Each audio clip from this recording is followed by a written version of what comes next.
If any of you lack wisdom, let him ask of God, that giveth to all men liberally, and upbraideth not, and it shall be given him. James writes to scattered Jewish believers, encouraging them to enter trials by seeking God's wisdom. The verse offers a profound promise.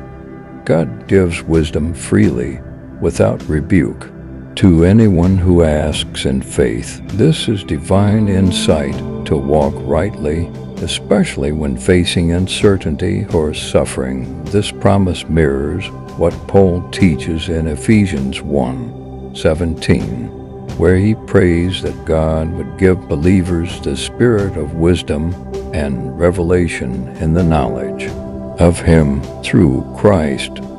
We are not only invited to ask for wisdom, but we are granted the mind of Christ, who is the very embodiment of God's wisdom, stated in Colossians 2:3. The phrase "giveth to all men" liberally points us to God's generous character, His grace. Through Paul, we learn that God's grace is exceeding, as in Ephesians 2:7, and abundant toward us who believe.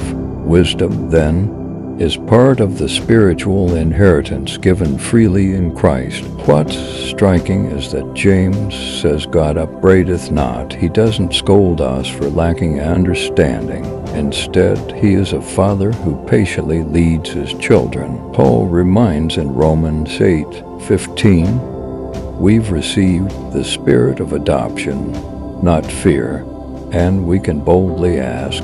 It's humility before the throne of grace, where mercy and help await us, as written in Hebrews 4:16. Wisdom isn't earned, it's given. Whether you're facing trials, confusion, or spiritual decisions, know this: the Creator of the universe welcomes your questions. He doesn't shame you for not knowing.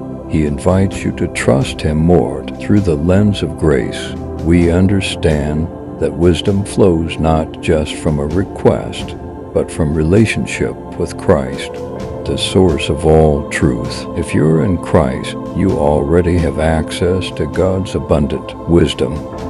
If you're not, let this be the day you seek Him.